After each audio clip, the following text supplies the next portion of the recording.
بسم اللہ الرحمن الرحیم۔ آج ہم بات کریں گے جورسپروڈنس کی۔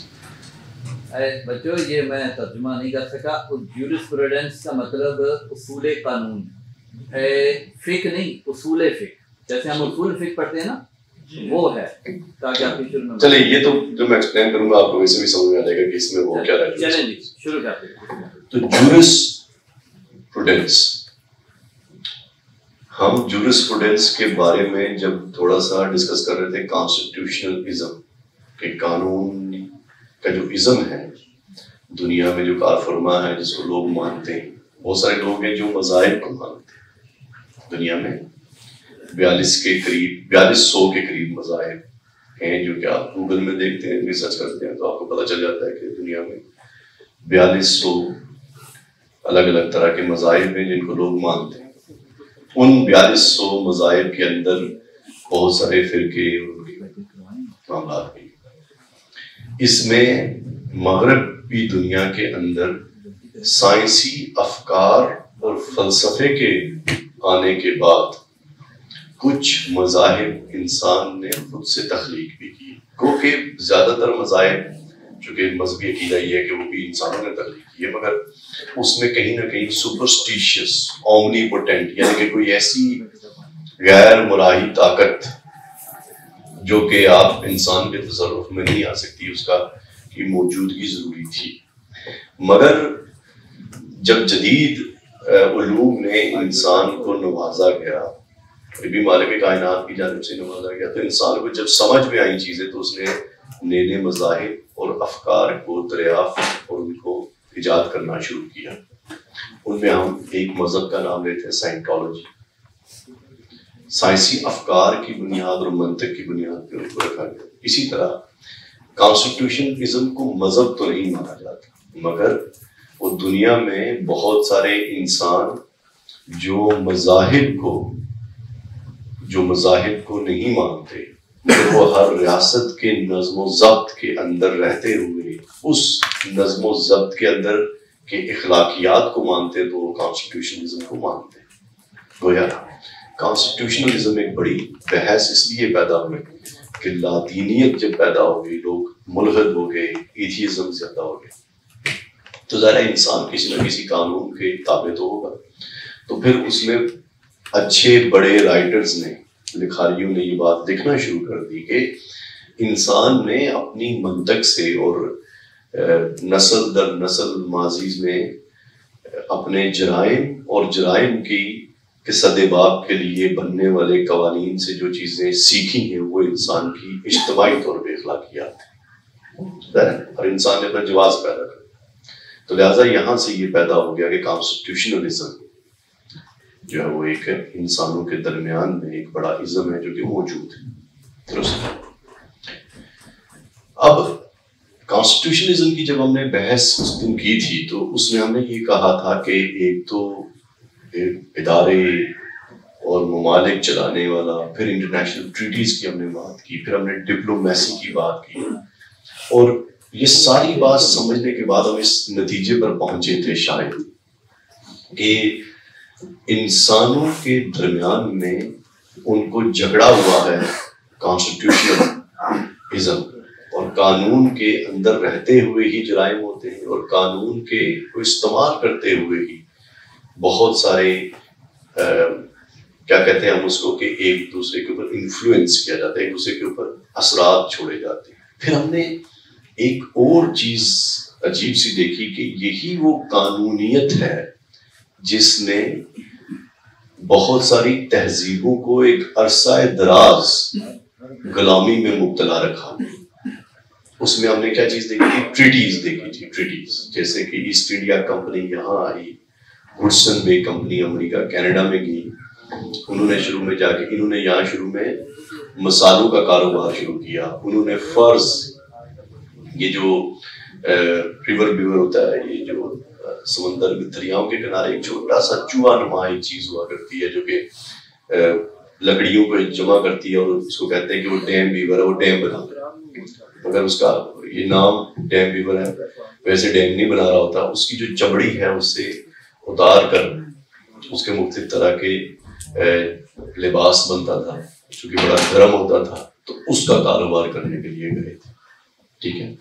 اسی طرح افریقہ کے اندر جہاں پر پائتھن سنیل سانپ جو ہوتا تھا، پائتھن ایک بڑا سا سانپ ہوتا ہے، آپ نے اس کو دیکھا ہوگا نیٹ جیو کے اوپر ہے، جیسے ایک بڑا سا ایناکونڈا ہوتا ہے، ایسے ایک پائتھن ایک سانپ ہوتا ہے، اس کی پرستش کی جاتی تھی اور مختلف طرح کی دیویاں دیوتا ہوا کرتے تھے. تو وہ جو افریقہ میں پائتھن والا یا اس طرح کے لوکل بہت سارے مذاہب اور خدا تھے، ان کے بھی اپنے اپنے قوانین تھے.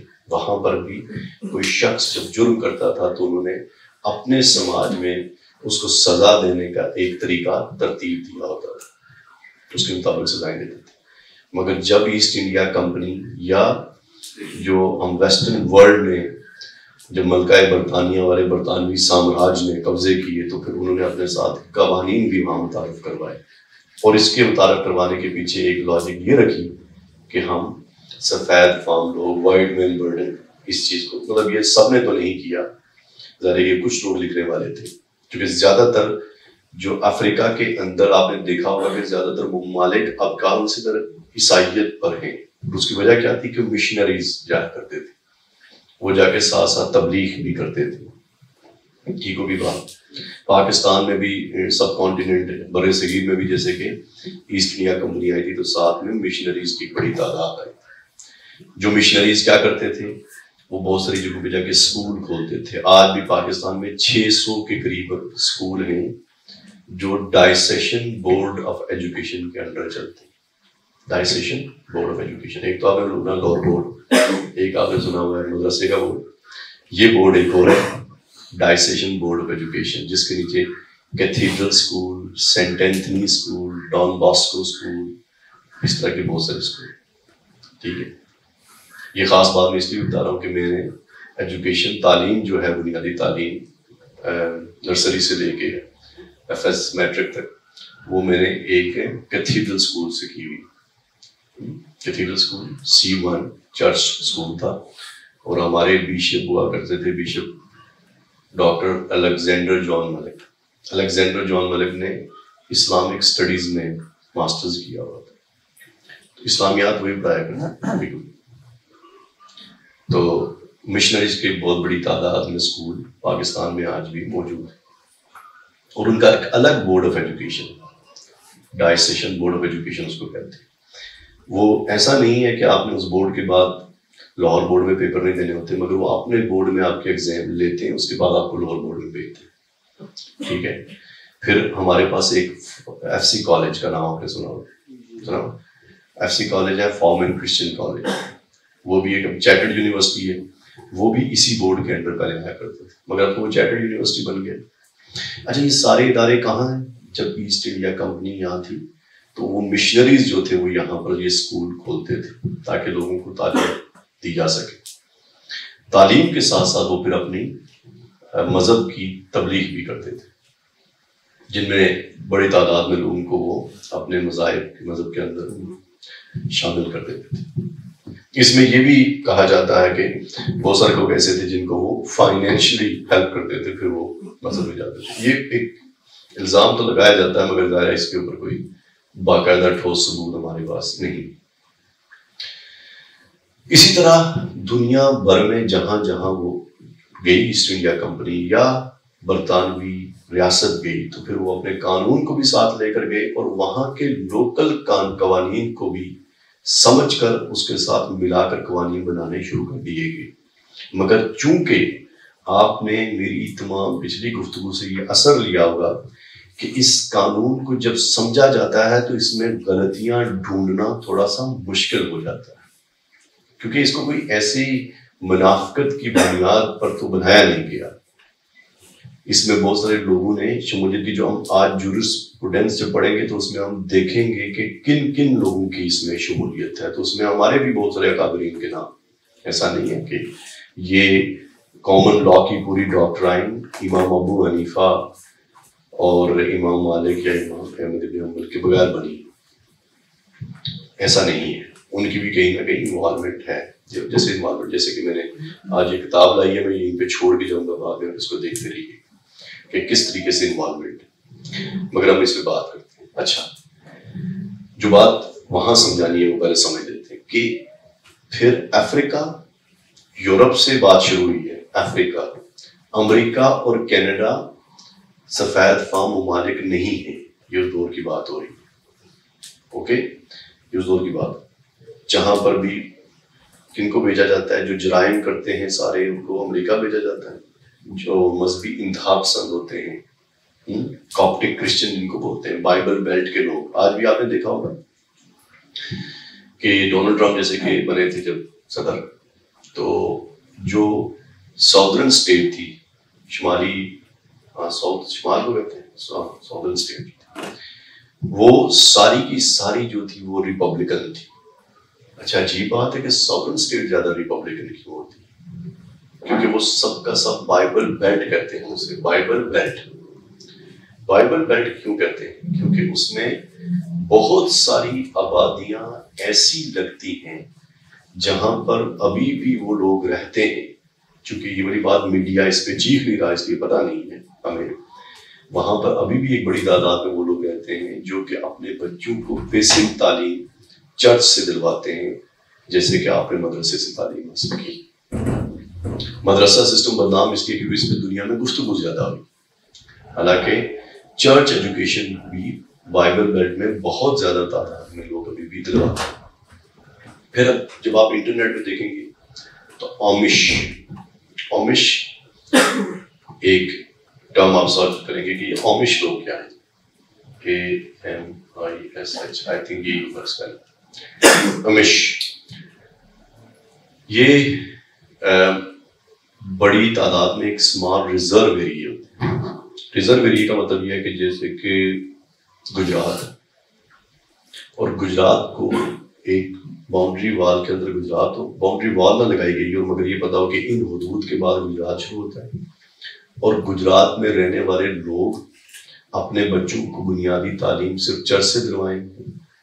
اومش لوگ بجلی استعمال نہیں کرتے, گاڑی استعمال نہیں کرتے, کرنسی کو ہاتھ نہیں لگاتے. یہ دنیا دار قسم کی چیزوں کو ان کو سمجھتے ہیں, اور ان کی زندگی جو ہے وہ ابھی بھی پرانے زمانے کے طریقے کے مطابق وہ جیتے ہیں, اور بچیوں کی شادی بیاہ کے معاملات ویسے ہی کرتے جیسے کہ پرانے زمانے میں جو کاپٹک کرسچن ہوا کرتے تھے یا عیسائی ہوا کرتے تھے وہ طبقے کرتے تھے.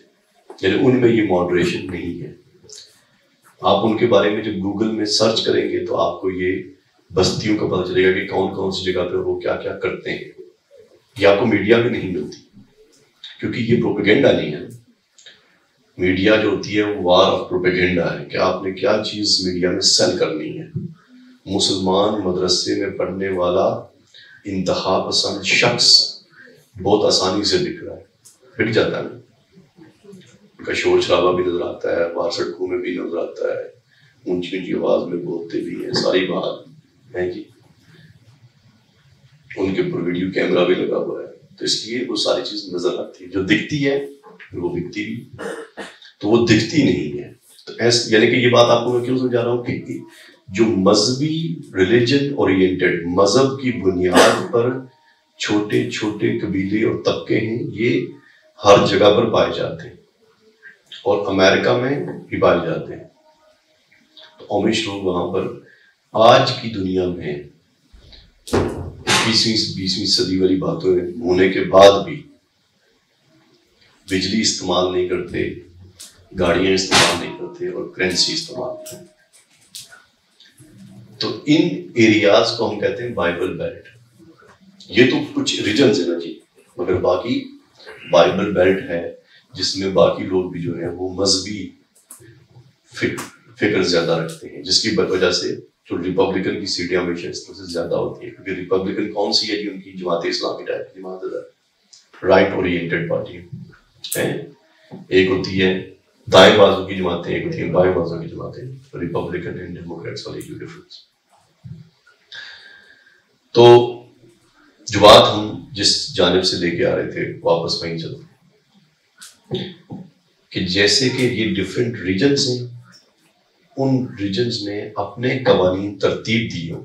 اچھا, اپنے قوانین ترتیب دیے ہوئے ہیں, تو آپ کے ذہن میں یہ بات تو لازمی پیدا ہونی چاہیے کہ ریاست امریکہ کا ایک قانون ہے, انسانی حقوق بھی ہے, اتنی بڑی انسانی حقوق کا چیپٹر میں نے آپ کو بھی آگے بھی پڑھنا ہے اور اس کے اوپر بار بار بات کی ہے، کیونکہ وہ میرے قانون کی بنیاد ہے انسانی حقوق۔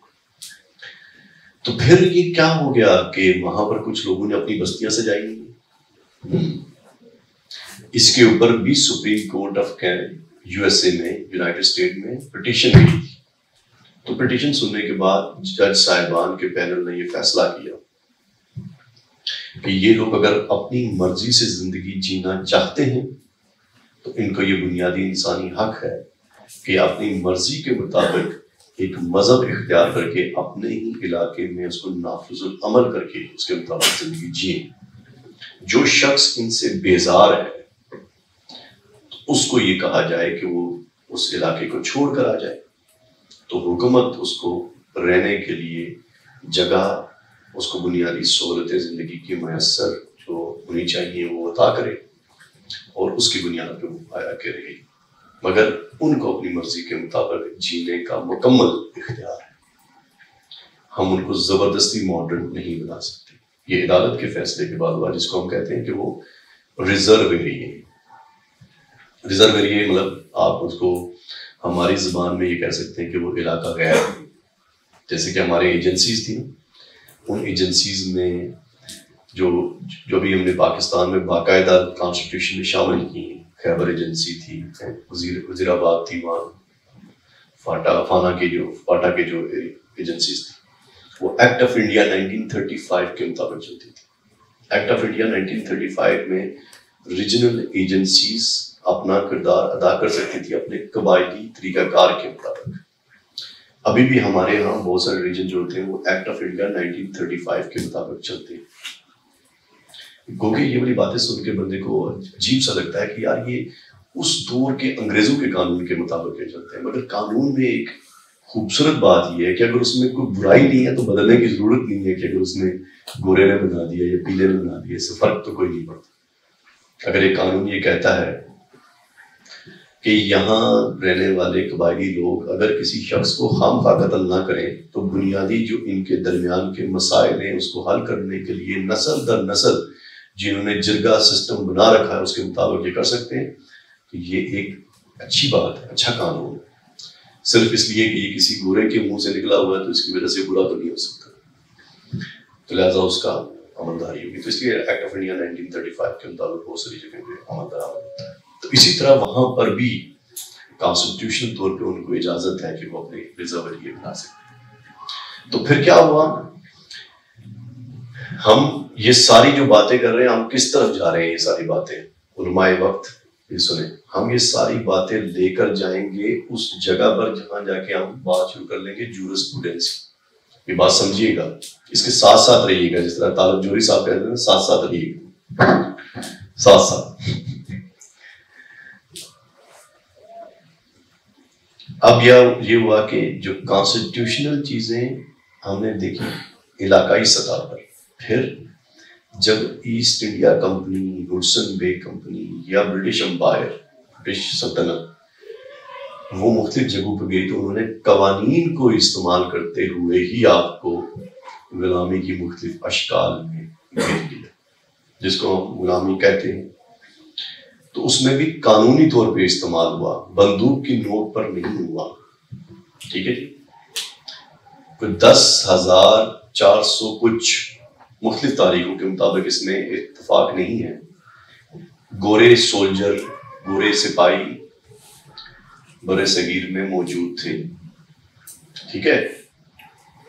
کچھ ریاستیں ایسی بھی تھی جن ریاستوں میں جوڈیشری کا چیف، ججوں کا چیف، آرمی کا چیف، انتظامیہ کا چیف گورا ہوا کرتا تھا، باقی نکرے پینٹیں پہن کے ہم برے صغیر کے لوگ ہی تھے جو برطانوی فوج کا حصہ ہوا کرتے تھے، اور ہم ہی تھے جو ایک دوسرے کو مارا کرتے تھے، ٹھیک ہے۔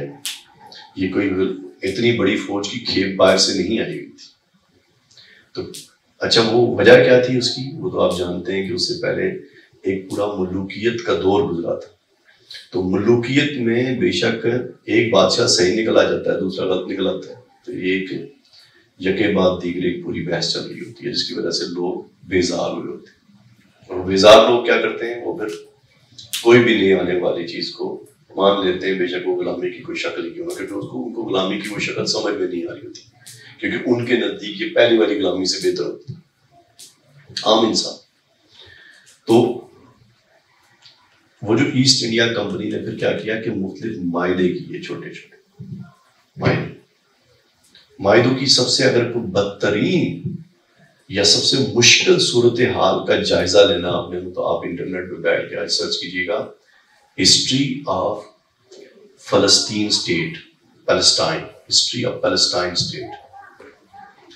اس میں آپ دیکھیے گا کہ جب دوبارہ لینڈ پرچیز کی تھی نا ایک 1 جون میں آ کے، اس نے لینڈ خریدی تھی انہوں نے اس وقت کے ہمارے بادشاہ جو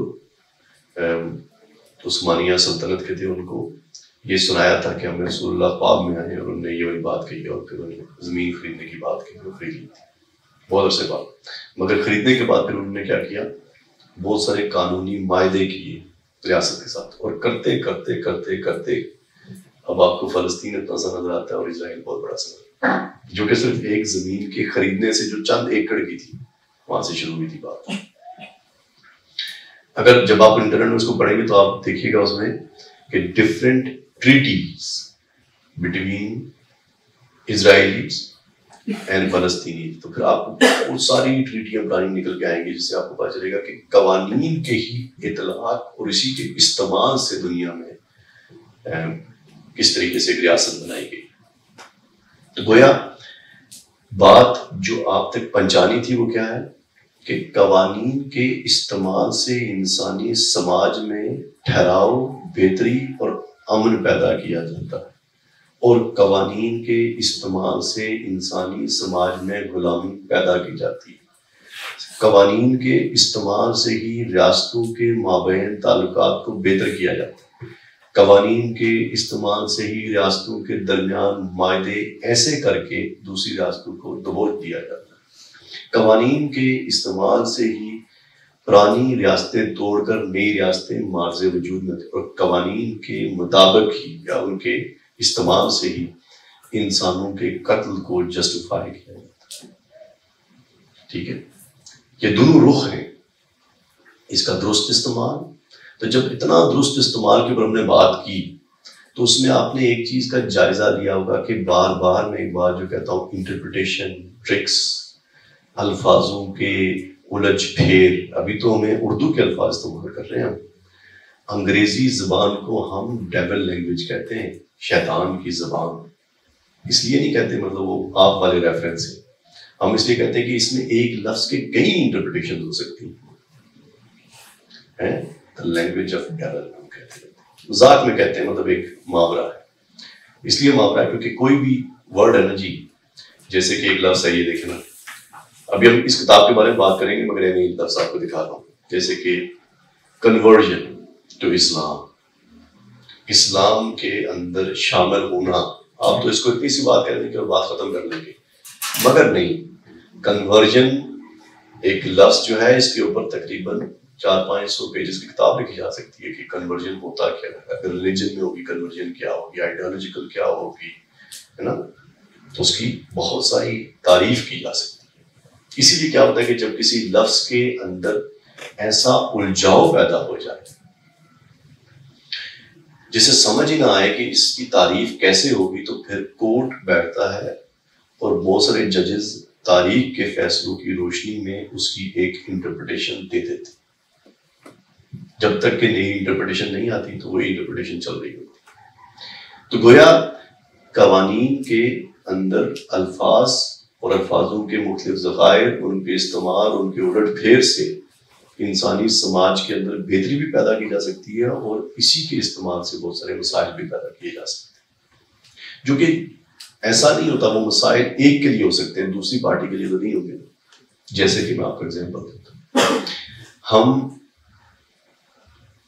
ایک تو ہم کرتے ہیں نا IMF سے پیسے لیتے ہیں، ورلڈ بینک سے پیسے لیتے ہیں، تو آپ کو ہمیشہ ٹی وی پہ یہ سننے کو ملے گا کہ ہم نے IMF سے 1 بلین کا قرضہ لے لیا، مگر ہماری اب سے بجلی کی قیمتیں بڑھیں گی۔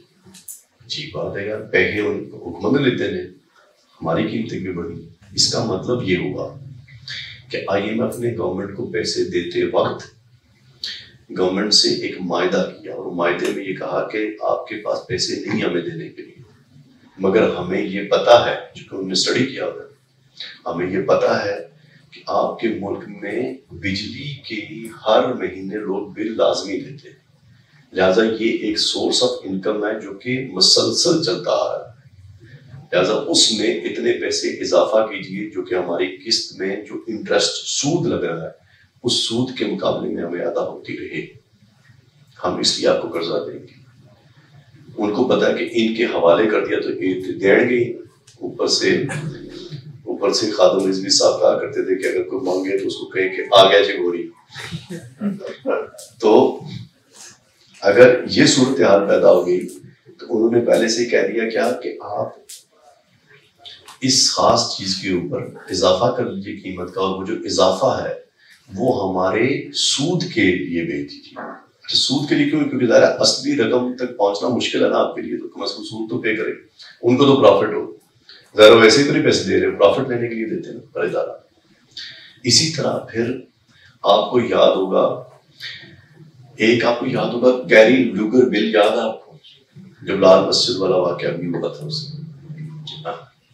اس میں کیا تھا کہ امریکہ کی سینٹ نے آپ کے بارے میں، ہمارے بارے میں ایک بل پاس کیا تھا سینٹ سے کہ پاکستان کو دی جانے والی امداد اس طریقے سے خرچ ہونی چاہیے، اور اس میں درج ذیل نکات بیان کیے گئے تھے، جس میں کہ پاکستان کی آرمی ہتھیار کس کو بیچ سکتی ہے، کس کو نہیں بیچ سکتی۔ یہ قانون کہاں بن رہا ہے؟ وہاں نافذ ہو رہا ہے، یہاں۔ وجہ یہ کہ آپ قرض دار ہیں، بہت ساری باڈیز، انٹرنیشنل باڈیز جو ہیں، ورلڈ بینک، IMF، ان کے آپ قرض دار ہیں، جن کے آپ قرض دار ہوتے ہیں وہ آپ کے اسٹیک ہولڈر ہوتے ہیں، ان کا آپ کے اوپر ایک اوور رائڈنگ انٹرسٹ ہوتا ہے، یعنی آپ کے اوپر ایک انٹرسٹ ہے، تو لہٰذا وہ آپ کو کہہ سکتے ہیں کہ اس قانون کو نافذ عمل بنایا جائے، ٹھیک ہے، جیسے کیری لیوگر بل۔ پھر وہ بل زیادہ عرصہ ڈسکس نہیں ہو سکا کیونکہ وہ اسلام آباد والا واقعہ ہو گیا، اور پھر میڈیا نے اس ایشو کو ڈرائیو کر کے پھینک دیا، دوسرا ایشو کو ڈسکشن شروع ہو۔ تو کبھی کبھی میڈیا میں ایسا ہوتا ہے کہ کوئی بہت عام چیز ہو رہی ہو تو یکدم کہیں کچھ پھٹ جاتا ہے چولہا، تو پھر وہ سارا دن چولہے کے پھٹنے میں بات ہوتی ہے اور وہ بات ہی ختم ہو جاتی ہے، اکثر ایسا، تو ظاہر ہے یہ میڈیا ٹرکس ہوتی ہے۔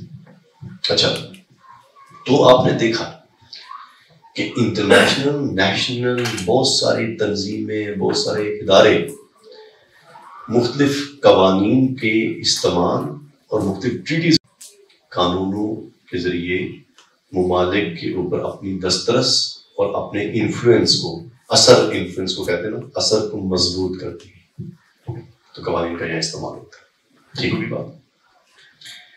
ٹریٹیز، انٹرنیشنل ٹریٹیز اور علاقائی قوانین، تنظیموں کے قوانین، پھر NGOs، non government organisations, NGOs کا بڑا اس میں عمل دخل ہوتا ہے۔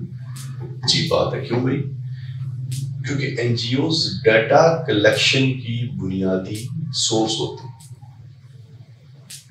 اس کو ایسے نیگیٹو مت دیکھیے گا، ہمیشہ ہم عام طور پر جب بھی مغرب کے بارے میں کوئی بات پڑھتے ہیں تو ہم منفی رجحان سے پڑھتے ہیں، ہم اس میں ایک بنیادی کلیے کو بھول جاتے ہیں کہ ظاہر دنیا میں لوگوں نے جو ملک بنائے ہوئے وہ کسی خاص مفاد پر چلیں گے نا، وہ اس لیے تو نہیں کریں گے کہ ہمارے لیے بھلائی ہو، ہمارے لیے بھلائی گو کہ ہمارے قرآن و سنت میں لکھا ہوا کہ بھلائی کے لیے کام کرنا چاہیے، مگر ظاہر ہے یہاں بھلائی کے لیے نہیں ہو رہا ہے، تو ابھی ہم لوگوں کو گھنٹی کا کے سب بھلائی پہ مجبور تو نہیں کر سکتے نا، لوگ اپنے مفادات کے لیے کام کرتے ہیں۔ انٹرنیشنل ڈپلومیسی کے جو فیبرک ہے، اس کی جو ڈیزائن ہے، وہ مفادات کی بنیاد پہ، تو مفادات کی بنیاد پہ کیا ہوتا ہے؟ پھر NGOs جو انسانی فلاح کے لیے کام کرتی ہیں، وہ ساتھ میں ڈیٹا بھی کلیکٹ کرتی ہیں۔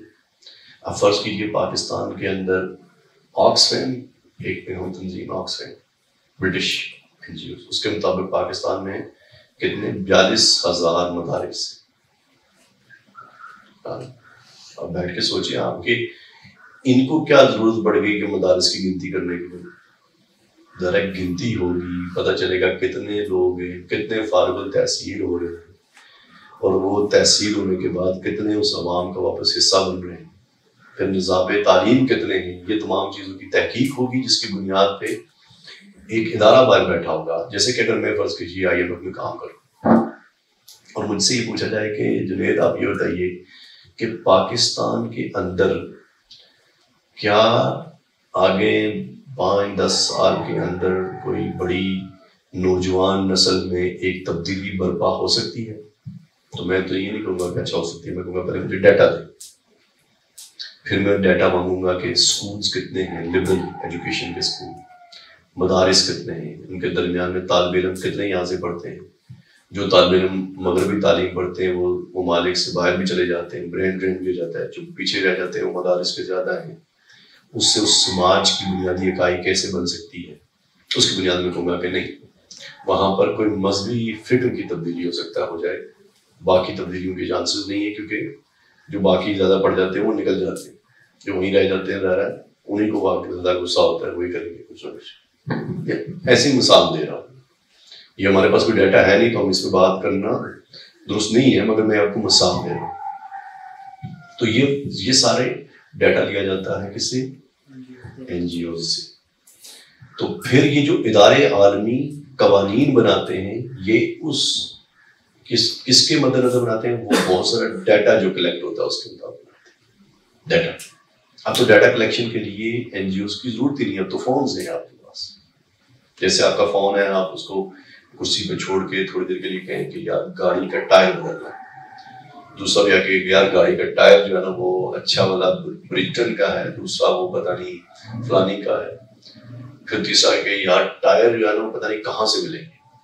فون سائڈ چھوڑا ہوگا، اس میں آپ نے کچھ نہیں کیا، آپ فون اٹھائیں گے، فیس بک کھولیں گے، وہاں پر ایک ٹائر کی ایڈ آ رہی ہوگی کہ آپ ٹائر کون سی جگہ سے دے سکتے ہیں. اس کی وجہ کیا ہے؟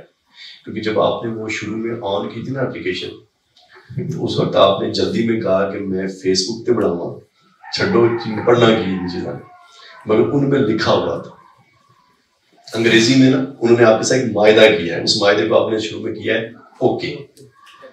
اچھا اتنے معاہدے ہم دن میں کر رہے ہوتے ہیں اپلیکیشن ڈاؤن لوڈ کر کے، اور ہم پتہ ہی نہیں ہو رہا تھا کہ ہم کسی کمپنی کے ساتھ معاہدے میں جا رہے ہیں، اوکے کر رہے ہیں. اوکے لکھا ہوا تھا، نیچے لکھا ہوتا ہے ٹک کریں، اس کو لکھا ہوتا ہے agree with this term and conditions جو ہوتی ہیں، ان میں یہ لکھا ہوا تھا کہ آپ کا مائکرو فون آن ہوگا اور اس سے انفارمیشن لی جا سکتی. اس میں یہ لکھا ہوا تھا کہ آپ کا جو ڈیٹا ہے وہ ہم ایڈورٹائزمنٹ انڈسٹری کے ساتھ شیئر کر سکتے ہیں، لکھا ہوا تھا. پھر ایک جگہ پہ لکھا ہوا تھا کہ آپ کی فون کے اندر جو تصویریں ہم ان تک رسائی حاصل کر سکتے ہیں. آپ نے کہا تھا اوکے، آپ نے تو کہا تھا نا جی اوکے، تو ان تصویروں کو چک سکتے ہیں. تو یہ ایک معاہدہ ہے. پھر اس سے جو ڈیٹا کلیکٹ ہوتا ہے وہ ڈیٹا بیچا جاتا ہے، اس کی بنیاد پہ پھر قوانین جو مختلف کمپنیاں اپنی پالیسیز بناتی ہیں، پھر ملکی سطح پر جو کمپنیوں پر جاتی ہیں تو وہ قوانین بن جاتے ہیں. یہ ایک ٹرکل ڈاؤن ایک افیکٹ ہے پورا. آپ اس نظام کا حصہ ہیں، آپ مانیں یا آپ نہ مانیں، بے شک آپ نہ مانیں، اس سے فرق نہیں پڑے گا، مگر آپ اس قوانین کے عملداری کا، اس کی تخلیق کا حصہ ہیں. دوستوں کی بات تو ایک تو فونوں کے ڈیٹا ہم نے بات کی، NGOز کا ڈیٹا بات کی، یہ تمام ڈیٹے اکٹھے ہو کے اوپر جا کے قانون کو ترتیب دیتے. یہ تو آ گئی ٹریٹیز، ماڈریشن اور ماڈرن دنیا کے اندر کار فرما ہونے والے اصول اور ضوابط. مگر ظاہر جورسپروڈنس، اصول قانون، ایک تو یہ ہو گئی کہ انسانی سماج میں کیا کیا پیدا ہو رہا ہے اس کی بنیاد پہ ہمیں ڈیٹا مل رہا ہے اور ہم قوانین ترتیب دے رہے ہیں. ڈیٹا مل رہا ہے اور ہم قوانین بھی ترتیب دے رہے ہیں، ہم انفارمیشن بھی بنا رہے ہیں. اچھا یہ بڑی بات مجھے نکل جائے گی ذہن سے، تو یہ یہیں کر لیتے ہیں ڈیٹا کی بات. آپ نے امریکہ کے الیکشن جب ہوئے تھے جس میں ڈونلڈ ٹرمپ جیتا تھا، اس میں آپ نے کئی خبروں میں یہ ضرور پڑھا ہوگا، اردو نیوز میں بھی آیا تھا ویسے، مگر انگریزی نیوز میں ایک بہت بڑا چرچا تھا کہ ایک کمپنی ہے آکسفورڈ اینالیٹیکا. کیا نام ہے؟ Oxford Analytica. لکھیں اس کو، آکسفورڈ اینالیٹیکا، آکسفورڈ اینالیٹیکا یہ کمپنی، اس کو بعد میں گوگل کر کے دیکھیے. اس کمپنی کے اوپر یہ الزام تھا کہ اس نے امریکہ کے الیکشن کو رگ کیا ہے. الیکشن رگ کرنے کا مطلب کیا ہوتا ہے؟ الیکشن رگ کرنے کا مطلب یہ ہوتا ہے کہ آپ الیکشن میں دھاندلی کی. یہ کس پہ الزام تھا جی؟ اس کمپنی پہ الزام تھا. یار اس کمپنی نے الیکشن کیسے دھاندلی کی ہوگی؟ حالانکہ میں نے آپ کو بتایا کہ قوانین کتنے ٹائٹ ہیں، پولیس محکمہ ہر چیز کام کر رہی ہے. پھر انہوں نے کیا کیا؟ اصل گیم یہ آپ سمجھے. انہوں نے کیا کیا کہ ایک کمپنی تھی، اس نے آپ کے میرے طرح کے فیس بک کے سارے آئی ڈیز ان کے پاس تھے. ٹھیک ہے جی. میں آپ کو بتا رہا ہوں کہ کب یہ جو معاہدے ہیں ان کا اطلاق آپ کی زندگی میں کیسے ہو رہا ہے. بات سمجھیے گا، بڑی امپورٹنٹ ہے اور آپ اس کا حصہ ہیں. آپ یہ مت سمجھیں کہ امریکہ میں بننے والے ایک چیز کا آپ حصہ نہیں ہے. کیونکہ میں نے آپ کو کیا بتایا کہ آپ نے اپنے فون میں جتنی ایپ ڈاؤن لوڈ کی ہے نا، ان سب ایپ میں آپ نے ٹک ٹک ٹک ٹک ٹک ٹک سب باتوں سے آپ ایگری کیے ہوئے. قانون انہوں نے بنایا ہوا ہے، ایگری آپ کیے ہوئے، شرعی قانون نہیں. تو آپ ایگری کیے ہو. تو میں آپ کو آکسفورڈ اینالیٹیکا کی کہانی سنا رہا ہوں. Oxford Analytica company. Oxford Analytica نے کیا کیا کہ انہوں نے پورے امریکہ سے موبائلوں کے ڈیٹا کو کلیکٹ کیا. ہر کمپنی کرتی ہے، بہت ساری کمپنی جیسے امیزون ایک کمپنی ہے، ان کے پاس دنیا میں سب سے زیادہ ڈیٹا. آج کل ڈیٹا ایک کمیونٹی، یہ کہتے ہیں ڈیٹا ایک چیز ہے جیسے کہ کرنسی ہے. ڈیٹا بکتا ہے. جیسے پاکستان کے موبائل فونوں کے ڈیٹے ڈارک ویب پہ بکتے ہیں تو اس طرح کیا آکسفورڈ اینالیٹیکا نے پورے امریکہ سے ڈیٹا جمع کیا اور اس ڈیٹے سے یہ دیکھا کہ کس عمر کے لوگ کون سی طرح کی ویڈیوز دیکھتے ہیں، کس جگہ کے لوگ کیا کیا باتیں کرتے ہیں. آپ اپنے فون سے میری گفتگو کو لائک کرتے ہیں، اس لائک کا ڈیٹا آ جائے گا کہ جنید کس طرح کی باتیں کرتا ہے. یہ سب کچھ سافٹ ویئر میں ہو رہا ہے، کوئی بندہ نہیں کر رہا. سافٹ ویئر یہ کر رہی ہے. اچھا اس نے ان چیزوں کو لائک کیا، یہ مذہبی چیزوں کو زیادہ لائک کرتا ہے. یہ جب فیس بک پہ جاتا ہے تو یہ وہابیوں کی چیزوں کو زیادہ لائک کرتا ہے. یہ جو ہے وہ بریلویوں کی چیزوں کو لائک کرتا ہے. یہ لبرل لوگوں کی چیزوں کو لائک کرتا ہے. اس کی بنیاد اس بندے کی کیٹیگری بن گئی. یہ کون؟ آپ نے نہیں بتایا اس کو کہ آپ کون سے فرقے سے تعلق رکھتے. آپ کے لائک کرنے سے پتہ لگ گیا کہ آپ کون سے فرقے سے تعلق رکھتے. ختم 11ویں شریف والی آپ پوسٹ کو لائک کر رہے ہیں؟ نہیں کر رہے. لو جی بریلوی تے نہیں، آ جاؤ دوجی. اسی طرح کر کے اس سافٹ ویئر نے کیٹیگرائزیشن کر کے پورے امریکہ کے لوگوں کا ایک ڈیٹا بنایا ہوا تھا کہ کس طرح کے لوگ کن چیزوں کو پسند کرتے ہیں. اس سے آکسفورڈ اینالیٹیکا کو پتہ چلا کہ اگر مسلمان مذہبی لوگ جو مذہبی طرح کی شکل اختیار کرتے ہیں، داڑیاں رکھتے ہیں یا برقع پہنتے ہیں، اس سے بائبل کے ایریے کے لوگوں کو زیادہ مسئلہ ہے. ان کو اس طرح کی تصویریں جب بھی دیکھتے ہیں تو اس کو ڈس لائک کرتے ہیں، پسند نہیں. اس کی بنیاد انہوں نے کیا کیا کہ کابل شہر میں خاتون برقع پہنے ہوئے ہیں، ان کی تصویر اور پیچھے سے جو تصویر کے پیچھے بیک گراؤنڈ ہے، انہوں نے بیک گراؤنڈ چینج کر کے اس کو نیو یارک کا بیک گراؤنڈ لگایا اور اس نے فیس بک کے ذریعے ان تمام لوگوں کے فونوں کے اوپر اس تصویر کو زیادہ ویزیبل، یعنی کہ جو کھولے گا اس کو ایڈ میں نظر آئے گی، زیادہ ویزیبل کر دی. انہوں نے جو ہی تصویر دیکھی انہوں نے کہا نیو یارک میں برقع، یہ تو مار گئے، یہ تو ساری تہذیب تے قبضہ کر گئے جناب. پھر انہوں نے کہا کہ ڈونلڈ ٹرمپ آئے سانو بچائے. اسی طرح کر کے انہوں نے اور بھی تصویریں فلوٹ کرنے سے وہاں سے ڈونلڈ ٹرمپ جو کہ وہ اپنی جو مونگرنگ کر رہے تھے، جو باتیں کر رہے تھے، ان کو جلا بخشی گئی اور وہ جیت گئے الیکشن. مگر بعد میں انہوں نے کہا کہ یہ تو الیکشن رگ ہوئے، یہ تو دھاندلی ہوئی ہے، یہ تو لوگوں کے جو ذہن ہے ان کو آپ نے چرا کر بنایا ہے. آپ نے ایک ان کے ساتھ کہانی کر کے کہ میں آؤں گا، سارے چور پکڑے جائیں گے اور معاشی جیل میں ہوگا، زرداری اتھے ہونا ہے، سارے اتھے ہونے ہیں. آپ نے کہا لو جی آ گیا مسیح، آپ نے ووٹ دے دی. Black emotional black. آپ نے اس کو ہم کیا کہتے ہیں؟ Psychographic analysis. یہ آپ نے ایموشنل کہا کہ مجھے ٹرم یاد دلا دیں. سائیکوگرافک انالیسس یعنی کہ نفسیاتی ڈیٹا کسی علاقے کا جس کی بنیاد پہ ہمیں پتہ چلے کہ کیر کلاں کے لوگوں کا ڈیٹا اگر فونوں سے کلیکٹ کر کے پتہ چل جاتا ہے ہمیں بیٹھ کے. جو ڈیٹا کلیکٹ ہوگا ایک ڈیٹا کمپنی ہمیں بتائے گی کہ کیر کلاں کے لوگ کس طرح کا لباس پسند کرتے ہیں, کس طرح کے کھانے پسند کرتے ہیں, کن کن جگہوں پہ وہ جاتے ہیں, اور کس طرح کا مذہبی افکار فکر میں ہوگی. یہ بالکل بتا سکتے ہیں آپ. یہ ڈیٹا اویلیبل ہے, آپ خرید سکتے ہیں. اچھا بلکہ آپ خرید کے آپ کے فون میں ہے. آپ اپنے فون میں آپ نے ڈاؤن لوڈ کیا فیس بک, آپ اپنے فون میں ایپ میں جا کے دوبارہ ڈاؤن لوڈ کریں فیس بک لائٹ. لوگ جی آپ تو جورسپروڈنس سے بات کی اور نکل آئے لائٹ.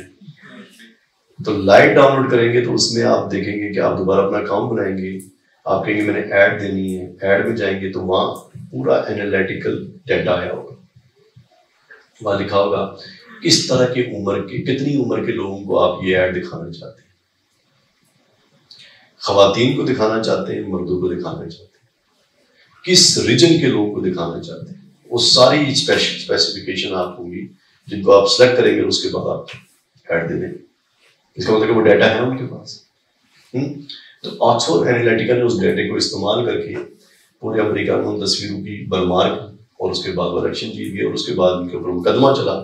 مقدمے میں آکسفورڈ انالیٹیکا کمپنی بند ہوئی, فرد جرم ان پر عائد ہوا, مگر اس کی کازیشنل لنک جو ہم نے پچھلے لیکچر میں بات کی تھی کہ اس سے ڈونلڈ ٹرمپ کو ہی فائدہ ہوا ہے, یہ درمیان میں وکیل گھس گئے اور وہ نااہل نہیں ہو سکا, کیونکہ جرم ہوا ہے اور اس جرم سے اس کو ہی فائدہ ہوا ہے.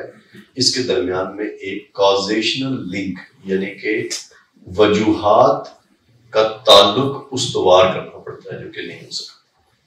ٹھیک ہوگی. گویا ماڈرن دنیا کے اندر مختلف معاہدوں کی صورت میں آپ اپنا ڈیٹا مہیا کرتے ہیں, جس پہ کمپنیاں ایڈورٹائزمنٹ انڈسٹری تخلیق کرتی ہیں, کمپنیوں کے انفلوئنس سے قوانین بنتے ہیں, اور آپ اس پورے نظام کا حصہ ہوتے ہیں. اس سے پیچھے جائیں گے ہم تو مختلف کمپنیاں نہیں, بڑی کمپنیاں, انہوں نے خطے کے اندر اپنے تسلط کو قائم کیا, انفلوئنس کو قائم کیا, اور اس سے ریاستیں مارز وجود میں آئی اور ایک غلامی کی نئی شکل. یہ کون سی ٹائم ہے؟ Industrialisation, French revolution. یہ تو اب بہت ڈیٹیل کی بات ہے, اس کو ہم نہیں پڑھتے, اس کو بعد میں کہیں گے.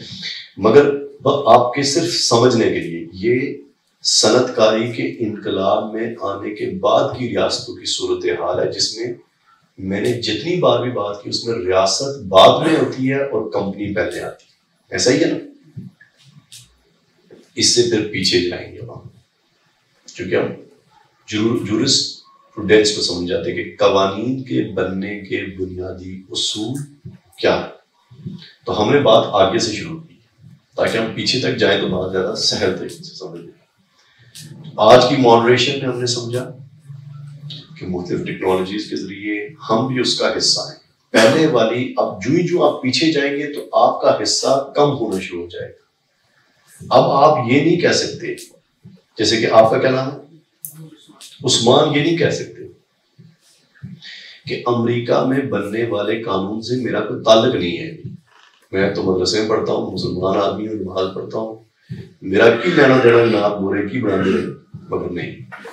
اب یہ نہیں ہے, چونکہ یہ فون استعمال کرتے ہیں, یہ بہت ساری ایپس کے ذریعے, سوشل میڈیا کے ذریعے کہیں نہ کہیں ان کا ڈیٹا بھی کمپنیوں کی ایڈورٹائزمنٹ اور کمپنیوں کو اسٹرکچرنگ کرنے میں استعمال ہو رہا ہے. اور وہ کمپنیاں گورنمنٹس کو انفلوئنس کر کے اپنے ڈیٹا میں تبدیلی کرتے ہیں. آپ اس میں اگر کوئی بہت اچھے طریقے سے بات کو سمجھنا ہے پوری انگریزی میں ہی, مگر سمجھنے کی اگر آپ نے کوشش کرنی ہے تو مارک زکربرگ یا فیس بک کا مالک مارک زکربرگ نے امریکی سینٹ کے سامنے کہیں گھنٹوں پر مشتمل سوالوں کے جواب دیے, جو کہ اس کے اوپر یہ الزام تھا کہ وہ ڈیٹا چوری کرتے. تو انہوں نے سوالات کے جواب دیے کہ ہم ڈیٹا چوری کرتے ہیں یا نہیں کرتے. یہ فیصلہ نہیں ہو سکا، مگر ان سوالوں کو آپ جواب ان کے سنیں گے نا تو آپ کو پوری گیم سمجھ میں آ جائے گی کہ اچھا یہ تو بات اب میں اس میں سے میں باہر نہیں ہوں. یہ جو میں باہر ہو کے بیٹھا ہوں نا کہ میں تو باہر ہوں جناب، پورے نظام ہی جو ہے طاغوتی ہے. نہیں، میں طاغوتی نظام کا بالواسطہ اور بلا واسطہ حصہ ہوں، جس کو ہم طاغوتی نظام کہتے ہیں. اچھا، آپ نے وہ ویڈیو لازمی دیکھنی. ویڈیو دیکھنے کے بعد جتنا آپ کو سمجھ میں آ گیا کٹھے بیٹھ کے، وہ اچھا جو سمجھ میں نہیں آیا وہ آپ مجھ سے پوچھیں کہ یہ سمجھ میں نہیں آئے کیا کی رہا ہے. انڈینز نے ہندی کے اندر اس کا کچھ ترجمہ دیا ہوا، کچھ ترجمہ کیا ہوا، سارے کا نہیں کچھ کا کیا. یہ ہوگی کمپنیوں کی انوالومنٹ سے لا میکنگ کا پروسیس.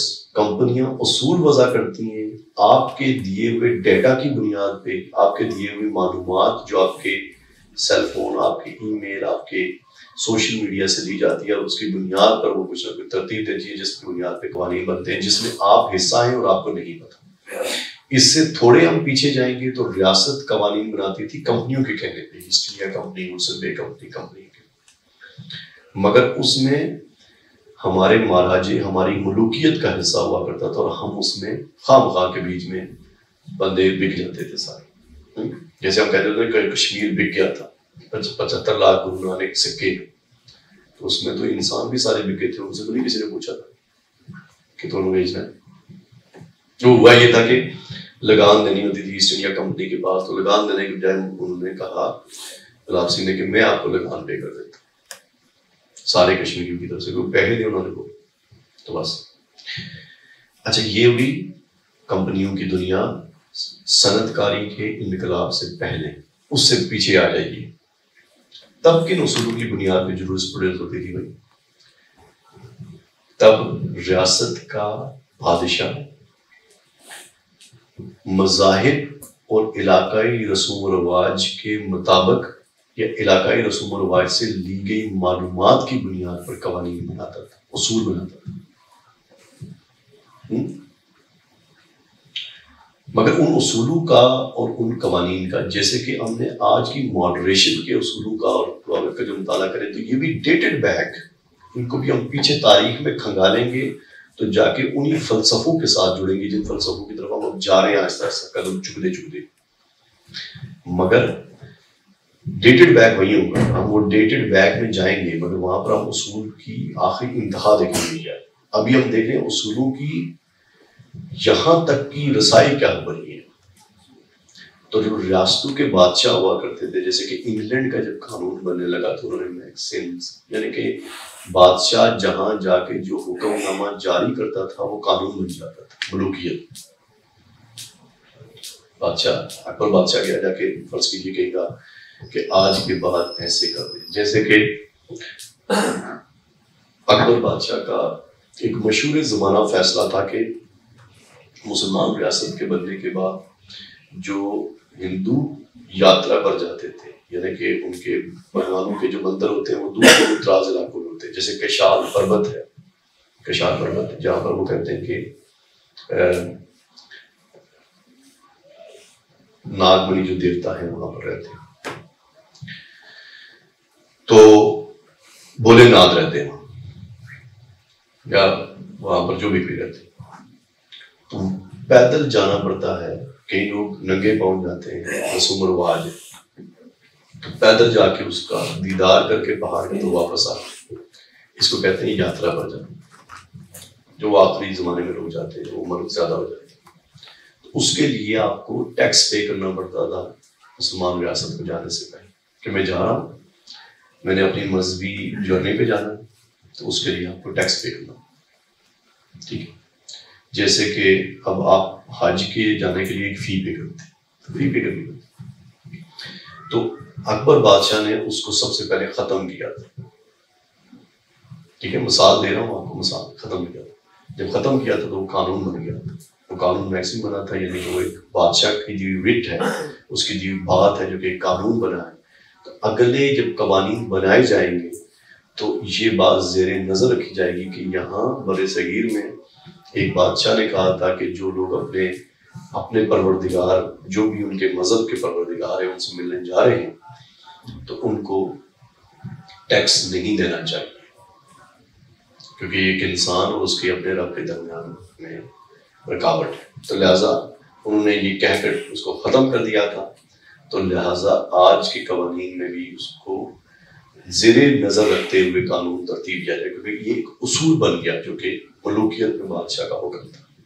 اسی طرح انگلینڈ میں چونکہ ہم جیسے کہ میں کنائن صاحب سے بات کر رہا تھا تو یہ عجیب بات ہے کہ ہم تاریخ جب قوانین کی پڑھتے ہیں تو ہم اس میں یہ نہیں پڑھتے کہ مدینہ کی ریاست میں سب سے پہلے قوانین بنائے گئے تھے، کیونکہ ہم نے پروپیگنڈا نہیں کیا اس کو، ساڑھے کو رول کم تھوڑے.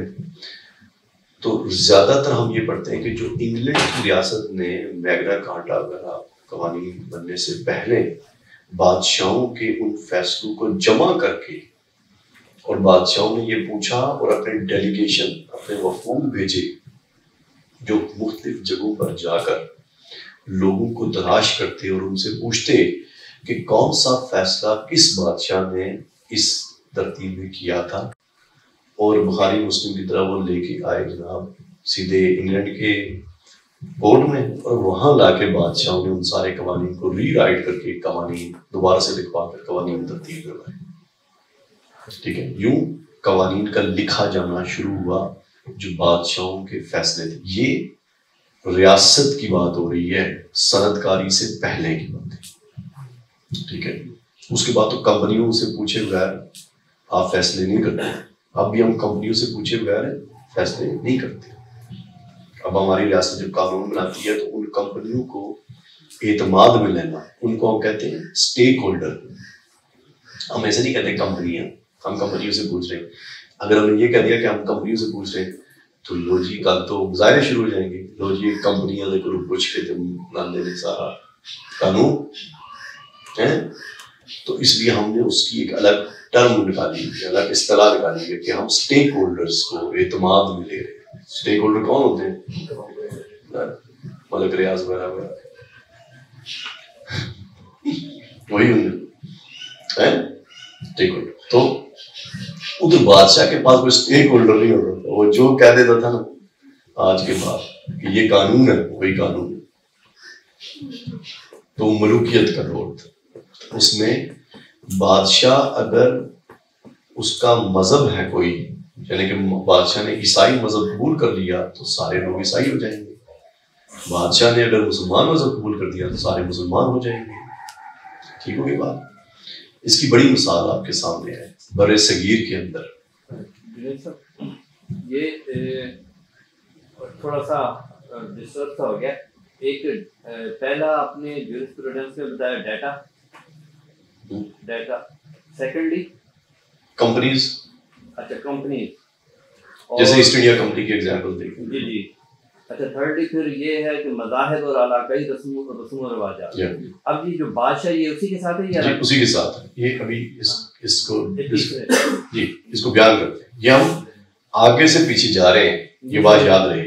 آگے سے پیچھے ہم کیوں جا رہے ہیں؟ کیونکہ اگر میں ڈائریکٹ بات شروع کروں نا فلسفیوں کی تو وہ بات اب نہیں ہے، تو آپ کو سمجھ نہیں آئے گی کہ آج کی دنیا میں تو فلسفیوں کی بنیاد پہ تو نہیں کسی نے آپ کو بتایا کہ ڈائیو نے یہ قانون بنایا. تو آپ کو آج جو آپ کے ہاتھ میں قانون بن رہا ہے پہلے تو آپ کو دس رہے.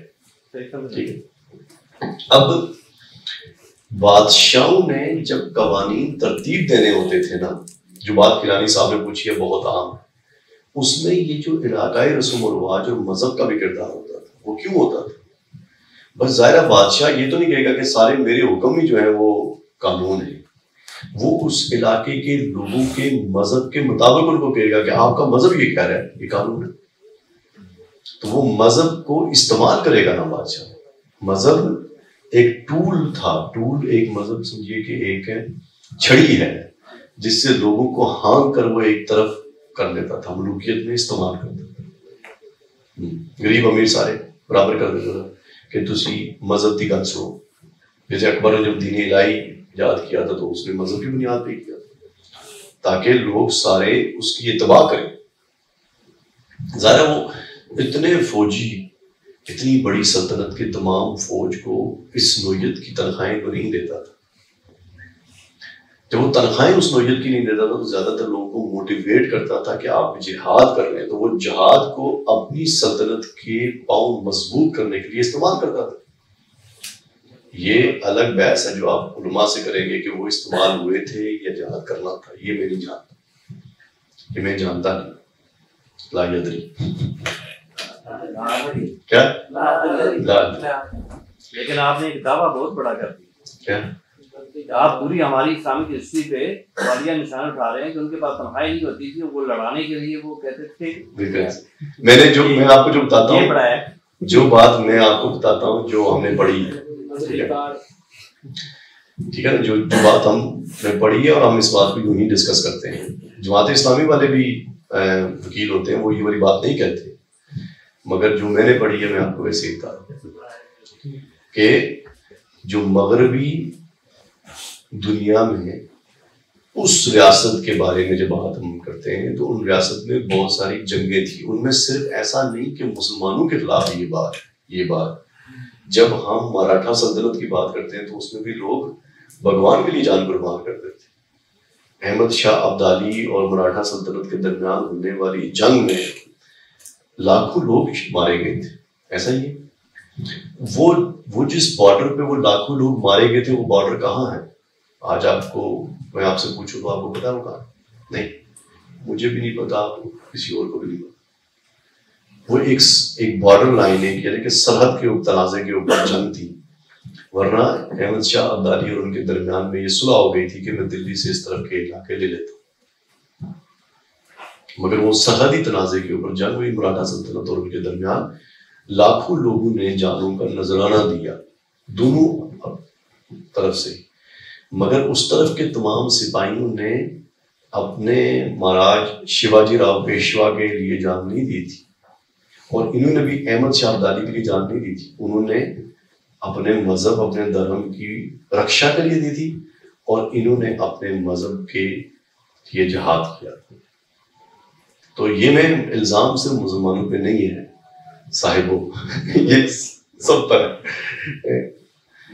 تو چونکہ اس وقت کے بادشاہ جب اپنی سلطنتوں کو بڑھاتے تھے، جیسے کہ ہم اکبر بادشاہ کی مثال دیتے ہیں، تو اکبر بادشاہ کی بنائی ہوئی مدارس، اس کی بنائی ہوئی یونیورسٹیاں میری آنکھوں کے سامنے نہیں ہیں. مجھے زیادہ سے زیادہ ان کے محل نظر آتے ہیں یا ان کی بیویوں کے مقبرے نظر آتے ہیں.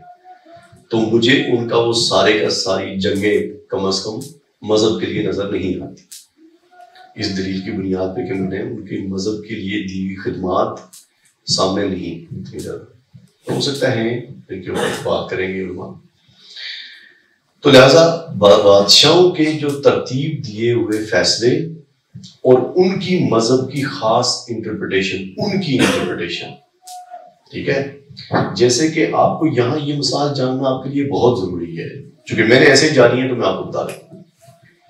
میرے ایسے جاننے سے ہرگز یہ مطلب نہیں کہ سارے وکیلوں نے ایسے جانی ہوگی. میں نے تو ادھر سے لاشا پڑھا ہوا ہے. یہاں جماعت اسلامی والا کا وکیل آپ سے سنے گا، آپ ان سے بات کریں گے، وہ کہے گا لے اسی بالکل مسلمانوں کے مطابق سارے قانون ہونے چاہیے، سارا کچھ ہے. میں تو آپ کو مغربی دنیا کی مثال ہے. جیسے کہ سب کانٹیننٹ میں اورنگزیب عالمگیر کی اور گرو گوبند سنگھ کے درمیان کی جنگوں کے بارے میں ذکر ہوتا ہے، ٹھیک ہے، جس کے اوپر 10واں گرنتھ بھی پورا ہے، گرو گوبند اور ان کے درمیان. اب ہماری تاریخ یہ بتاتی ہے کہ اورنگزیب عالمگیر جو تھے وہ ایک ٹوپیاں یا پتہ نہیں کیا بیچ کے گزارا کرتے تھے، ایسا ہی ہے، اور بڑے نیک اور حافظ قرآن اور سارے معاملات تھے ان کے. یہ ہماری تاریخ ہے، جو ان کو نیک سیرت ٹوپیاں بیچ کر گزارا کرنے والا آدمی بادشاہ ہونے کے باوجود حافظ قرآن اور یہ تمام معاملات رکھتا تھا. ہماری تاریخ نے دونوں پہلو باتیں، ہماری تاریخ نے اورنگزیب کے دونوں پہلو باتیں کی. بس یہ اس کی ایک اس کی فیملی لائف تھی جس میں بھائیوں کا مرڈر کیا، اس نے سارا کچھ کیا، لیکن ایک ہے اس کا as a whole Islamic system کو گورن کرنا اور اس کو لاگو کرنا. دیکھیے کتنی ماشاء اللہ بات ہے.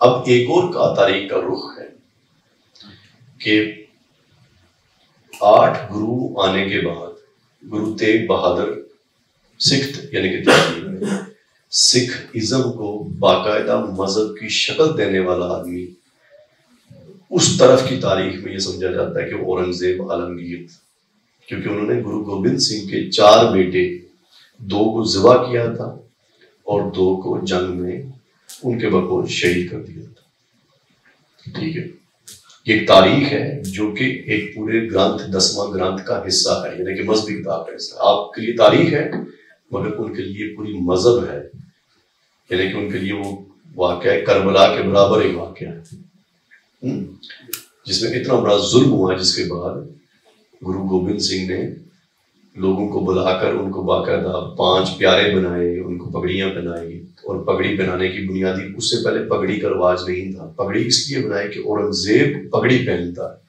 تو آج کے بعد ہر سنگھ جو ہوگا وہ اورنگزیب کے برابر ہوگا، لہٰذا پگڑی پہنے. اس وقت تک پگڑی مذہب کا حصہ نہیں تھی. تو یہ لمبی بحث ہے، مگر پورا مذہب تخلیق ہوا تاریخ کی اس ایک خاص بنیاد کے اوپر. تو گویا بات یہاں پر کیا ہوئی کہ تاریخ کے مختلف پروسپیکٹو ہیں، تاریخ کے مختلف زاویے، اور کئی زاویوں میں وہ اچھی نظر آتی ہے اور کئی زاویوں میں بری نظر آتی ہے. مگر چونکہ میں اور آپ تاریخ میں جا کر ان لوگوں سے نہیں مل سکتے، ہمارے پاس کوئی ویڈیو نہیں ہے، تو ہم لکھی گئی تاریخ کے اوپر گفتگو کر سکتے ہیں کہ یہ تاریخ لکھی گئی ہے، اور اس کے اوپر بھی ظاہر ہمارے پاس کوئی مستند قسم کی تاریخ ہونی چاہیے جس پہ ہم بات کر سکیں اور اس کے اوپر ہم جرا کرتے ہیں. اس تاریخ کے اوپر جرا کرنے کے پورے علم کو ایک فلسفے کی لڑی میں دیکھا جاتا ہے جس کو ہم کہتے ہیں ایپسٹیمولوجی، جس میں ہم تاریخ میں دیکھتے ہیں کہ کنٹمپرری رائٹر کون ہے. فرض کیجیے ایک تاریخ ایک نے لکھی ہے جو کہ یہاں بادشاہوں کی تاریخ ہے، تو کسی نے کیا تہذیب کی تاریخ میں لکھی ہے. اگر اس طرح کا علم ایک وہاں چل رہا تھا تو اس کے کاؤنٹر علم کون سا تھا. ان تمام چیزوں کا مشاہدہ کرنے کے بعد ہم ایک نقطۂ نظر پہ پہنچ سکتے ہیں کہ کون سی چیز غلط تھی اور درست تھی. تو بادشاہوں کے دور میں ہم بات کو سمیٹتے ہیں، بادشاہوں سے ہم نکلتے ہیں.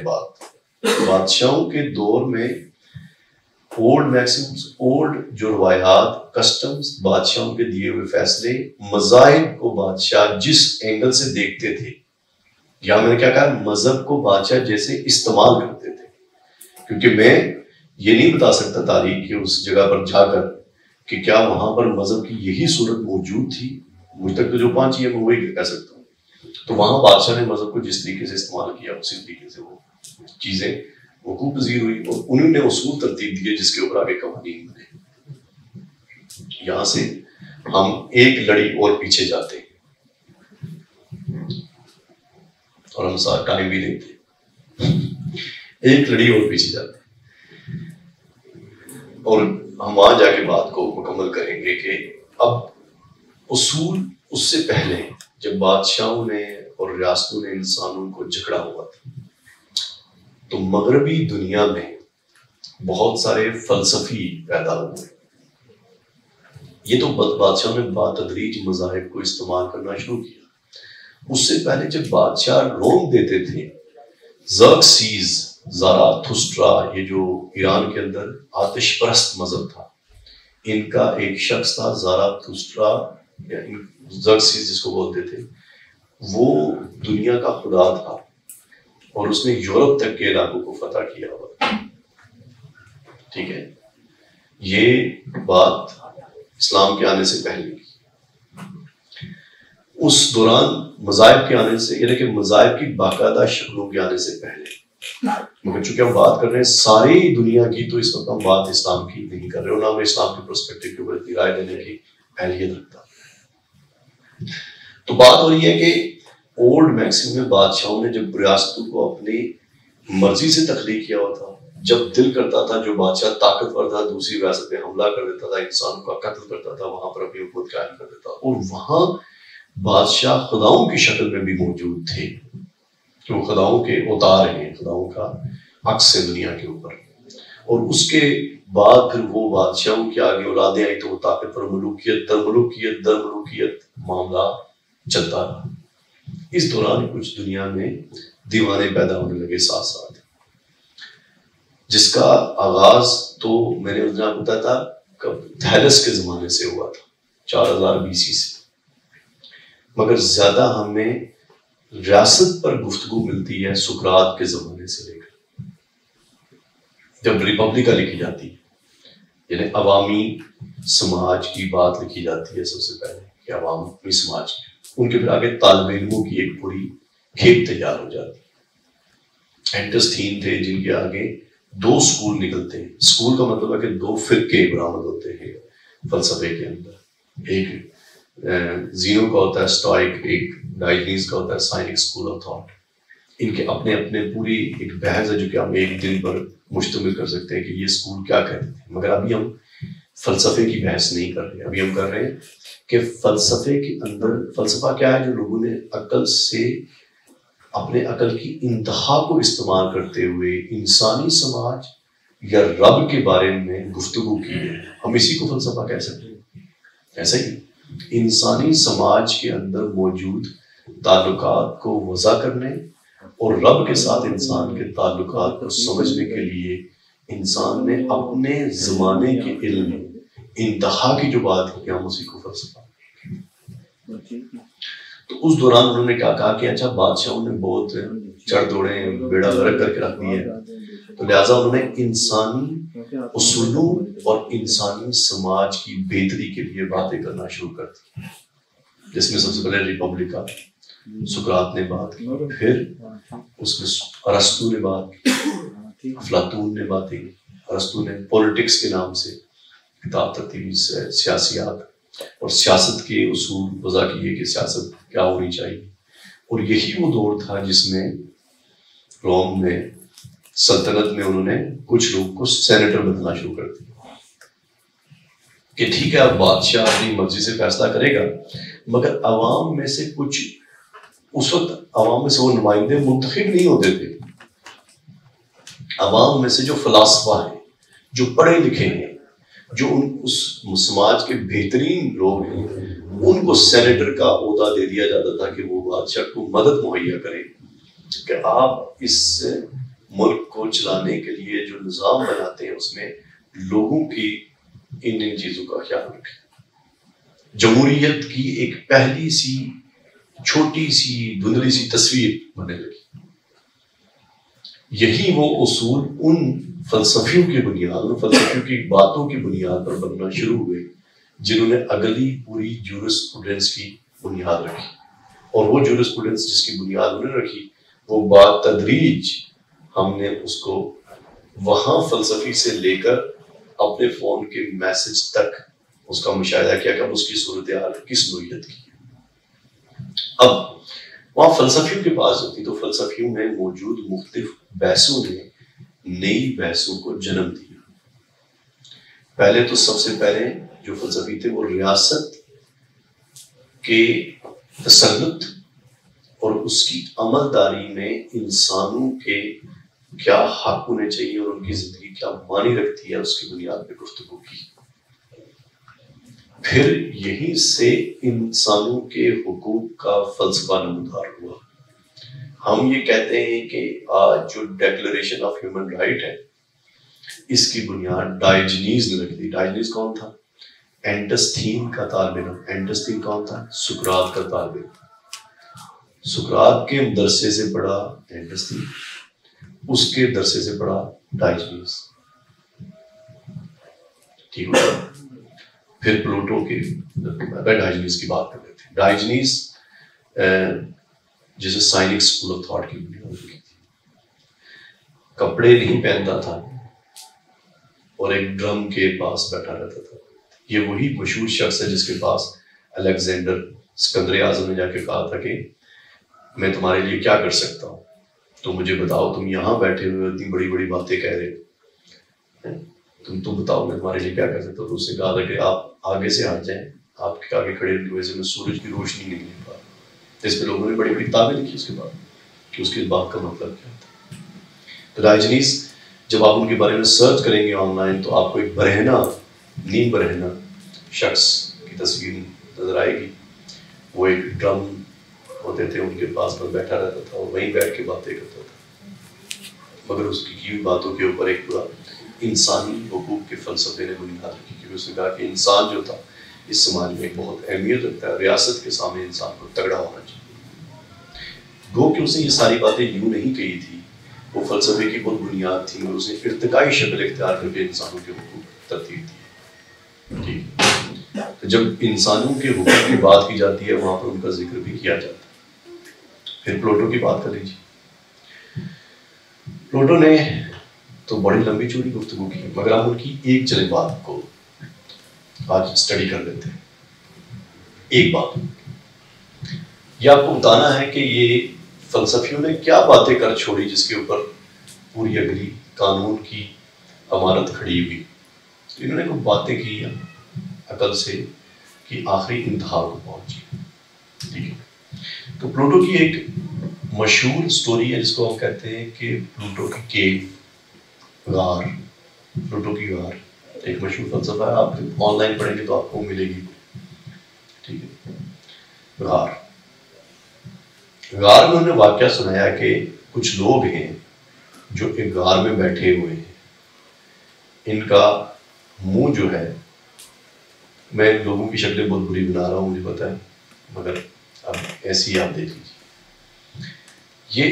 یہ دیوار ہے اس غار کی, یہ اس غار کی دیوار.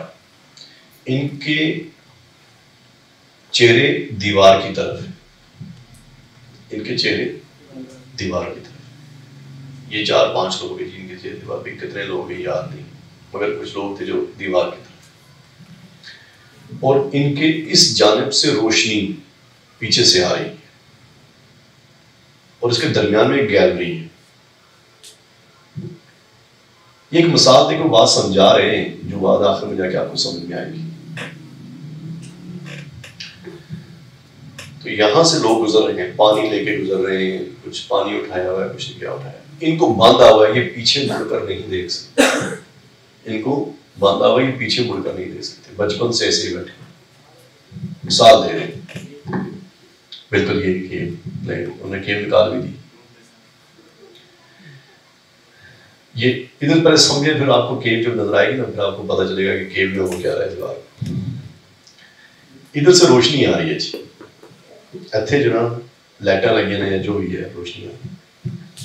یہ جو لوگ درمیان سے گزر رہے ہیں, ان کا سایہ اس دیوار پہ جا رہا ہے. مطلب ظاہر ہے جب ادھر روشنی ہے, لوگ گزر رہے ہیں, تو ان کا سایہ سامنے دیوار پہ جائے گا, اور ان کو ساری زندگی یہ سایہ نظر آ رہا ہے دیوار پہ. ٹھیک ہوگی بات. تو کیا ہوا کہ وہ ساری زندگی یہ سایہ دیکھتے رہے, تو ان کو لگا کہ یہ اصل دنیا کی حقیقت یہی ہے کہ یہ سایہ ہے. ان میں سے ایک شخص نے اپنی زنجیریں ہنجیریں توڑ کے وہاں سے فرار ہو گیا. جب وہ باہر آیا تو اس نے آ کے باہر دنیا دیکھی.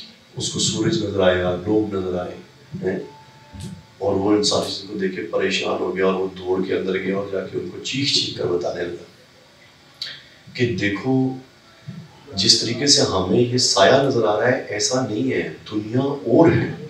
باہر لوگ ہیں, درخت ہیں, گرین ہے, سبزہ ہے, سب کچھ ہے. ہمیں چونکہ روکا ہوا ہے اس وقتی حقیقت نے, اور ہماری وقتی حقیقت کے سائے کی طرح ہمیں نظر آ رہی ہے, تو ہمیں یہ لگ رہا ہے کہ یہ حقیقت ہے, ایسی حقیقت نہیں ہے. غار کے بعد دنیا اور ہے. انہوں کا پاگل ہو گیا. تو ہمیں کو بات کر رہا ہے, کل سے محاورہ قسم کی باتیں کر رہا ہے. یہ سائے ہیں, یہاں روٹی مل رہی ہے, یہی زندگی ہے, ایسا ہی ہے, نسل در نسل ایسے ہی چل رہا ہے معاملہ بھائی. اور یہ کالے کالے جو چیزیں گزر رہی ہیں یہ کچھ سائے ہیں, یہ کچھ چیزیں ہیں, بس یہی زندگی. انہوں نے کہا نا باہر سورج ہے, روشنی ہے, سب کچھ ہے, مگر اس نے کہا کہ ایک اور سخت حقیقت اور بھی ہے کہ باہر بھی ایک بڑی سی لائٹ ہے, سورج. وہ لائٹ چمک رہی ہے اور ساری چیزیں نظر آ رہی ہیں, اور وہ لوگ بھی اسی کو حقیقت سمجھ رہے ہیں. جس طرح ہمارے پیچھے روشنی تھی اور ہمیں سائے نظر آ رہے تھے, ہمارے لیے یہ حقیقت تھی, ان کو بھی بیوقوفوں کو نہیں پتا کہ وہ روشنی جو نظر آ رہی ہے اس سے ان کے سائے نظر آ رہے ہیں, ان کی تصویریں, ایک دوسرے کی شکلیں نظر آ رہی ہیں, تو وہ کہہ رہے ہیں کہ یہی حقیقت ہے. حقیقت ان کو بھی صحیح نہیں پتا. اس کا مطلب ہے حقیقت کچھ اور ہے. یہ اس طرح کی باتیں انہوں نے کی, اس طرح کی باتیں کر کے انہوں نے ثابت کیا کرنا تھا؟ کچھ نہیں کرنا تھا، مگر یہ عقل سے محاورہ قسم کی گفتگو ہو گئی، عقل سے محاورہ قسم کی باتیں ہو گئی، جس سے لوگوں کو سوچنے کے لیے نئے زاویے ملنا شروع ہو گئے. ان میں بیٹھ کے سوچا کہ اچھا حقیقت تو الگ ہے. جیسے کہ فرض کیجیے آج تو سوشل میڈیا کا دور ہے، ہمیں دنیا بھر کے معلومات ہیں. جیسے کہ ہم نے تھوڑی دیر پہلے ذکر کیا کہ 4200 مذاہب کے بارے میں اور آپ فون پہ بیٹھ کے پڑھ سکتے ہیں. سائنٹالوجی کیا ہے، فلانٹالوجی کیا ہے، ڈین ریلیجن کیا ہے، کرسچینٹی کیا ہے، یہ تو اتنے مذاہب ہیں میرے پاس، آپ کے پاس، ہم فون پہ بیٹھ کے پڑھ سکتے ہیں.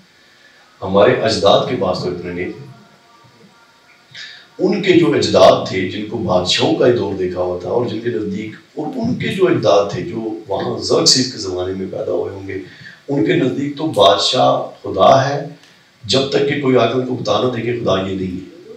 وہاں ایسی باتیں بہت اچھوتی تھی. آپ کے لیے ایسی باتیں کوئی بڑی بات نہیں ہوگی، آپ ریالٹی پہ بہت ساری باتیں کر سکتے ہیں. اب تو ہم ایسی ریالٹی پر بات کرتے ہیں جس کو ہم کہتے ہیں آرٹیفیشل ریالٹی ہے.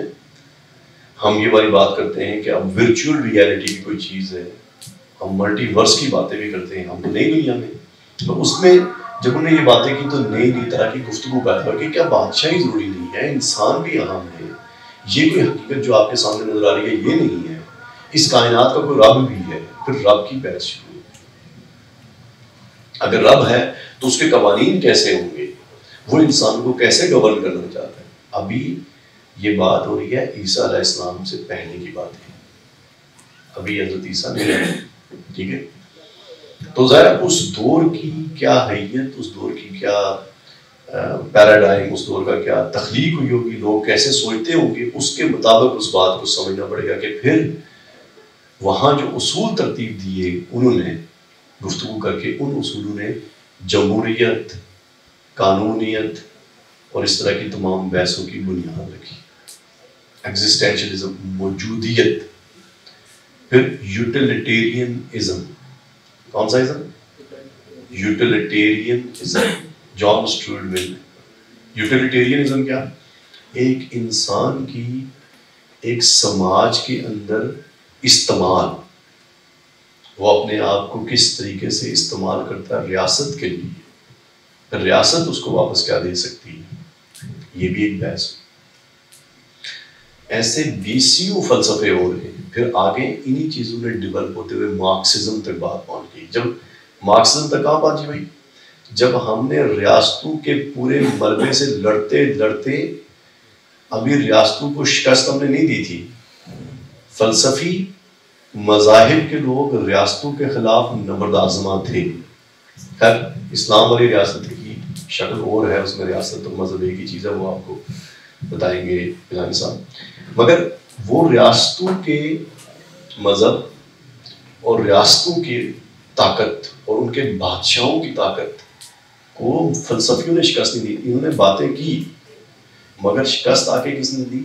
ایک دم سے ادھر سے انڈسٹریلائزیشن آ گئی، صنعت کاری کا دور شروع ہو گیا.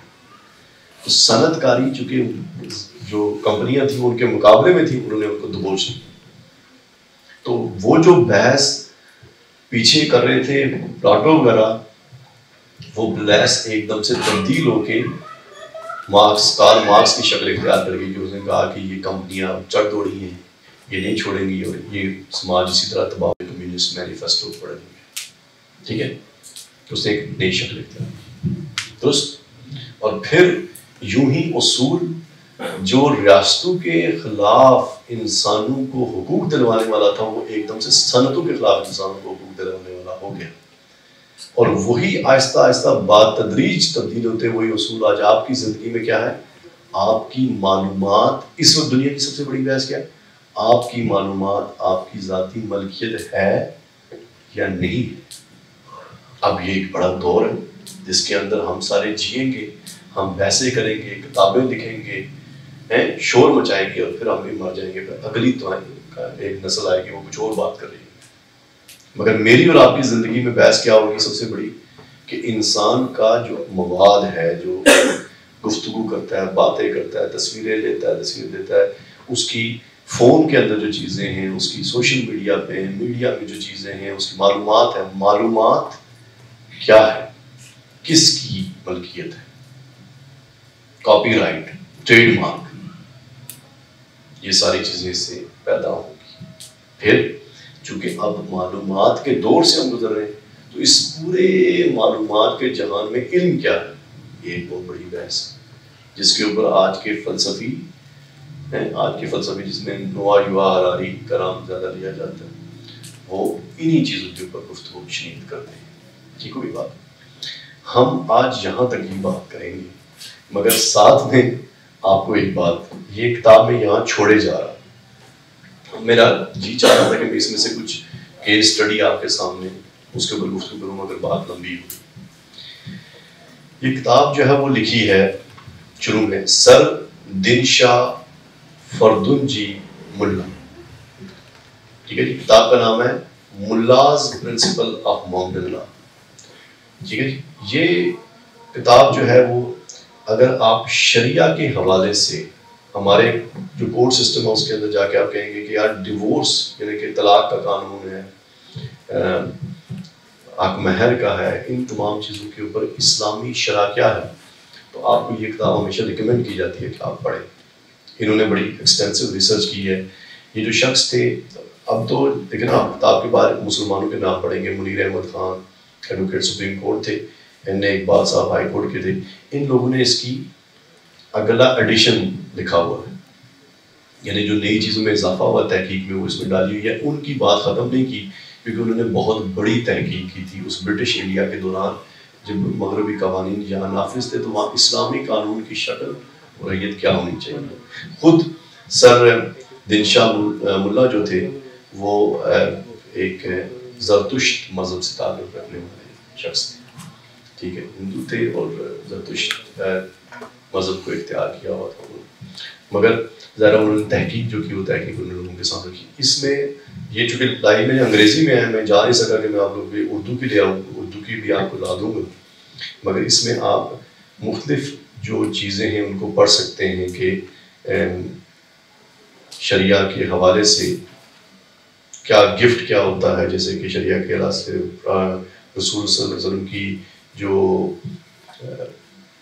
حتیٰ کہ عزت یا ان کے لیے جو قوانین یہاں بنائے جاتے ہیں وہ قوانین کیسے بنتے ہیں، ان کی بنیادی اصول کیا ہے، شیعہ اور سنی الگ الگ فکر کی بنیاد پہ کیسے قانون امپلیمنٹ ہوتا ہے، یہ تمام چیزیں آپ اس میں دیکھ سکتے ہیں۔ آپ اس کو پڑھیے گا، دیکھیے گا، پھر اس پہ ہم بات چیت کریں گے۔ بہت بہت شکریہ۔ اب سوال ہو تو میرے سے کر لیجیے گا، ورنہ کلانی صاحب ہیں نا۔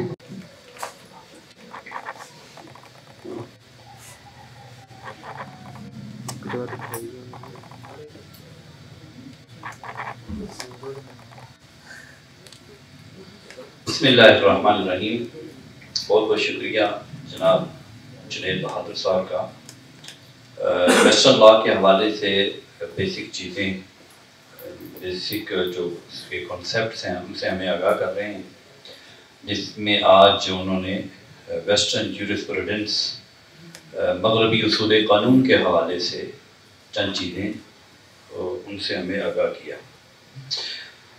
تو آپ حضرات ماشاءاللہ عالم ہیں، آلموسٹ آپ کے سامنے چیزیں واضح ہیں، تو کوئی 4-5-7 منٹ میں انشاءاللہ کچھ باتوں کی نشاندہی کر دیتا ہوں۔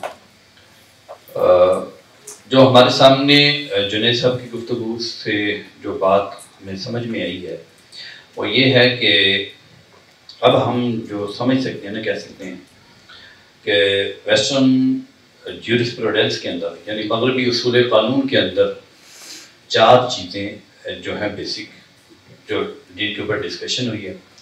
ایک ہے ڈیٹا، جو ابھی ریسنٹلی جو انہوں نے کہا، یعنی وہ بیسز جن کی اوپر قانون بنتا ہے، ایک ڈیٹا، اور اس سے پہلے تھا کمپنیز، اور اس سے پہلے مذاہب اور علاقائی رسوم، اس میں تھا بادشاہ مثال، اور اس سے پہلے فلسفے۔ ان میں سے بیسک سب سے جو مین چیز ہے نا وہ فلسفی ہے، اور اس کے بعد پھر ہم کہہ سکتے ہیں کہ یہ رسومات ہیں، اور پھر کمپنیز اور یہ ذرا ہسٹوریکلی انہوں نے تھوڑا سا. اچھا ہمارے جو اصول قانون ہیں وہ آپ کے سامنے واضح ہیں.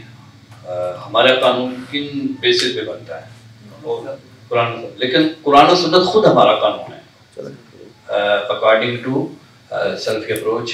جیسا کہ میں آپ کے کہتا ہوں قرآن و سنت ہمارا قانون ہے. باقی اس کی انٹرپریٹیشن جو ہوتی ہے وہ کرنی پڑتی ہے، حالات کے ساتھ ساتھ ہوتی رہتی ہے، لیکن انٹرپریٹیشن کو ہم مستقل حیثیت نہیں دیتے. وہ قانون نہیں ہوتی، وہ جسٹ انٹرپریٹیشن ہوتی ہے. اجتہاد کیا، اس کے اندر معاملے کو سمجھا اور سالو کر دیا، دیٹس آل. اس کے بعد جب پھر نیکسٹ واقعہ سامنے آتا ہے، نئی سچویشن سامنے آتی ہے، اس میں پھر سے نئے سرے سے یہ سارا. اچھا یہ جو علاقائی رسوم و رواجات ہیں نا، اور یہاں اس ضمن میں ایک بات ہوئی تھی کہ فار ایگزامپل ہمارے جیسے قبائلی علاقہ جات ہیں، وہاں اگر برٹش لا ہے، 1935 کا ایکٹ چل رہا ہے، تو اس میں کوئی چینجنگ نہیں. تو قانون میں یہ ایک طے شدہ ایک مسلمہ ایک بنیادی اصول ہے کہ جب کوئی پرابلم نہیں ہے تو پھر لا چینج کرنے کی ضرورت نہیں ہے. ہمارے ہاں پرابلم یعنی برائی نہیں ہے، جو ورڈ یوز کیا گیا تھا برائی نہیں ہے. ہمارے ہاں برائی اور پرابلم جو ہے نا، یہ دو ان کا ہم تعین کیسے کریں گے؟ اس کی بیس بھی قرآن و سنت ہے، شریعت ہے. اگر شریعت کے منافی کوئی چیز ہے رسم و رواج کے اندر، تو ہم اس کو کیا کریں گے؟ چینج کریں گے. عرف جیسا کہ آپ پڑھتے رہتے ہیں اصول قانون کے اندر، اصول فقہ کے اندر. اور اگر شریعت کے جو ہے وہ موافق ہے یا شریعت متاثر نہیں ہو رہی، تو پھر ہم اسے نہیں چھیڑتے. اس کی ایک مثال ہے وسعت کے حوالے سے، کوئی آپ میں سے کسی کے مائنڈ میں ہو؟ اکثر میں آپ کو دیا کرتا ہوں.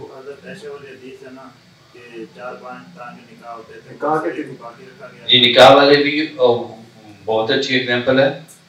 اور میں نے یہ بتائیں کہ رسم و رواج کو ہم برداشت کہاں تک کرتے ہیں؟ خانہ کعبہ والی مثال. رسول اللہ صلی اللہ علیہ وسلم نے کعبہ کو اس کی اصلی بنیادوں سے نہیں اٹھایا تاکہ معاشرے کے اندر پرابلم نہ پیدا ہو. جیسا ایک رسم چلتی آ رہی ہے، حتیم والی جو جگہ ہے سائڈ پہ وہ کعبے کے اندر شامل ہے، تو آپ نے اس کو شامل نہیں کیا. تو اسی طرح ایک دوران گفتگو بات آئی، ہمارے جو مسلم بادشاہ ہیں یا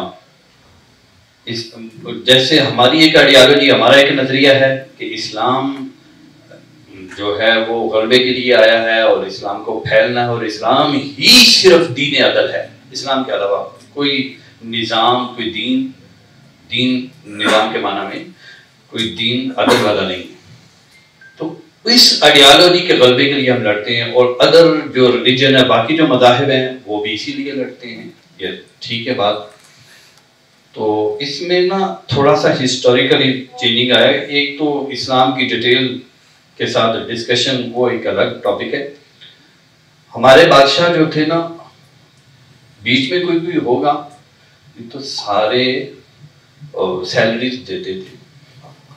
حضرت عمر رضی اللہ تعالیٰ نے کیا کہا تھا کہ جب انہوں نے باقاعدہ فوج بنائی تھی اور انہوں نے کہا تھا کہ حضرت عمر نے کہ میں آپ مجاہدین کی اتنی سیلری متعین کرتا ہوں، تو کچھ صحابہ نے کہا کہ ہم نہیں دیں گے، ہم جو ہے صرف اسلام کی خاطر لڑیں گے اور اس میں نہیں.